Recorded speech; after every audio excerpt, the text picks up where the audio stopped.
Shalom, saudara yang dikasihi Tuhan. Saya berdoa saudara dalam keadaan yang baik, dalam keadaan yang sehat, serta melimpah dengan ucapan syukur.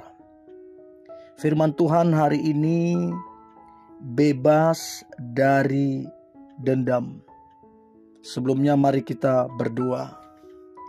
Terima kasih Tuhan Yesus, oleh karena anugerah-Mu saja kami ada sampai hari ini dalam keadaan sehat, diberkati serta melimpah dengan ucapan syukur. Tuhan, kami mau dengar firman-Mu, urapilah kami, supaya kami mengerti firman-Mu, terlebih kami menjadi pelaku firman-Mu. Kami percaya firman ini akan memberkati kami dan menjadi berkat bagi banyak orang. Dalam nama Tuhan Yesus, kami berdoa dan mengucap syukur. Haleluya. Amin. Saudara, kata dendam atau istilah balas dendam, kita sering mendengar istilah itu, balas dendam. Dan itu di dunia ini, itu seolah-olah sesuatu yang ngetren. Ketika orang membalas dendam, kayaknya keren. Padahal itu sama sekali bertentangan dengan firman Tuhan. Balas dendam itu versi dunia. Balas dendam itu buatan manusia. Balas dendam itu tidak dari Tuhan. Ya.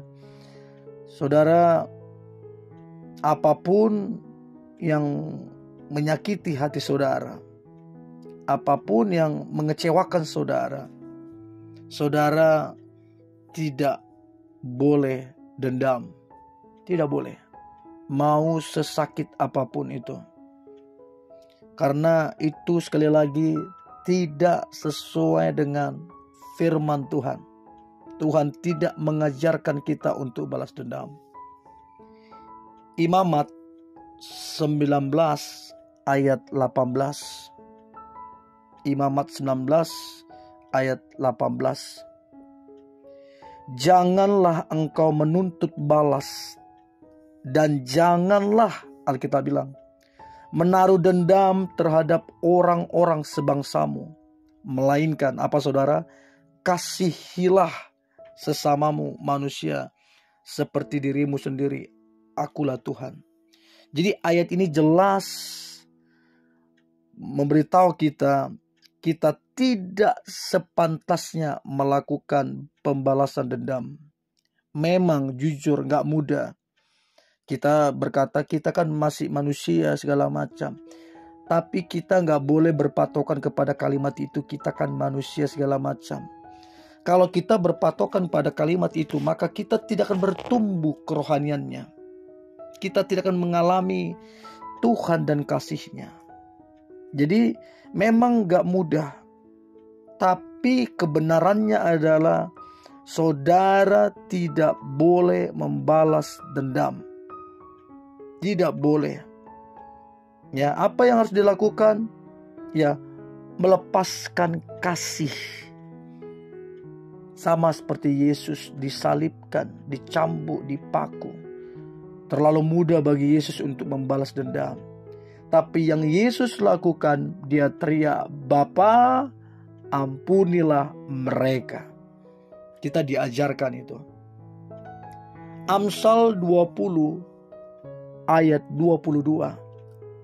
Amsal 20 ayat 22.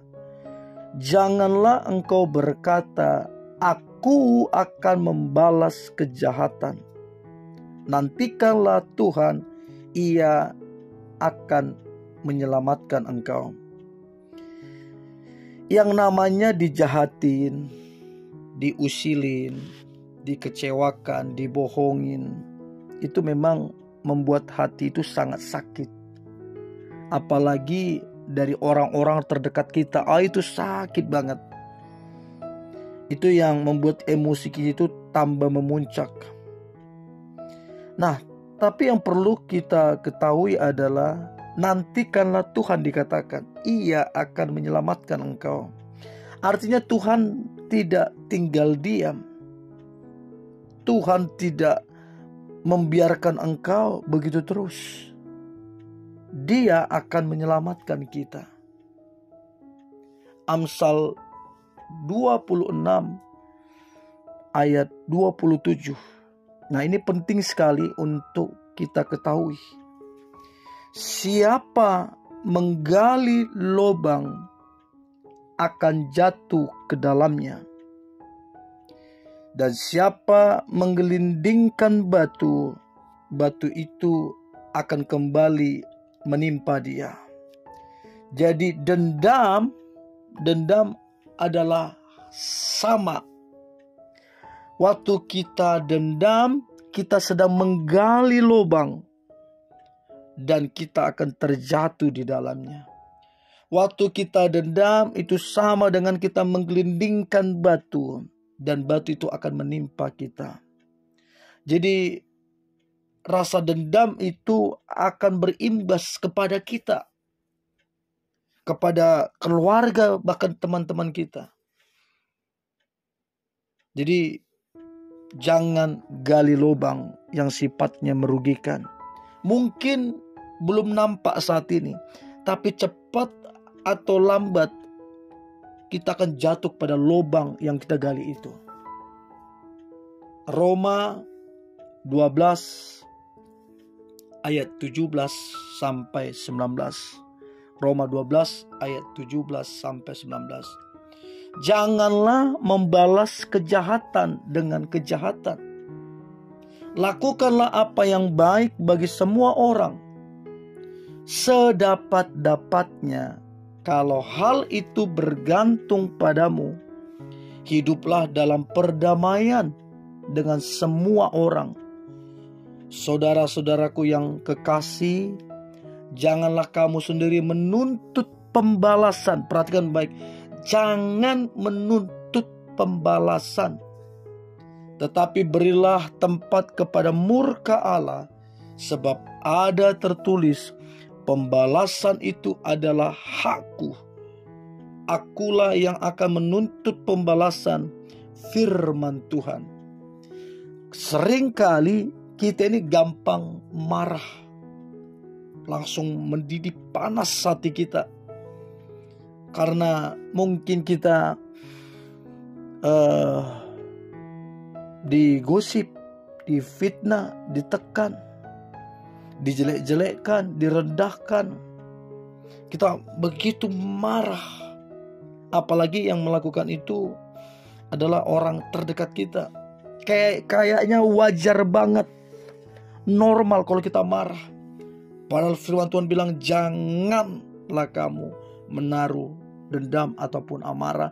Jangan balas kejahatan dengan kejahatan. Ya, tugas kita adalah melepaskan pengampunan. Tugas kita adalah mengasihi. Dan Tuhan yang akan membela kita. Tuhan akan mengulurkan tangannya dan memulihkan kehidupan kita.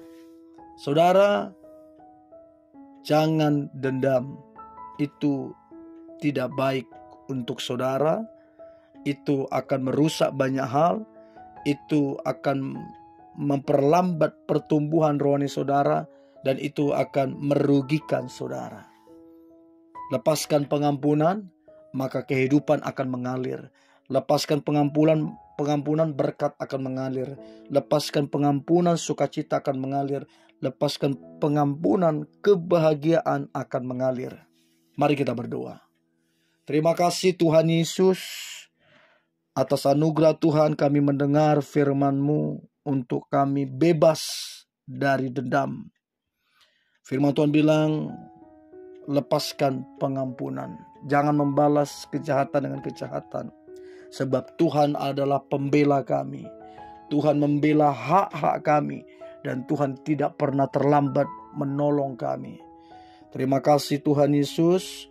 Mulai hari ini kami lepaskan pengampunan. Dan kami berkata kehidupan mengalir atas kami. Berkat mengalir atas kami. Sukacita dan kebahagiaan mengalir atas kami. Dalam nama Tuhan Yesus, Tuhan kami, Juru Selamat kami berdoa dan mengucap syukur. Haleluya, haleluya. Amin.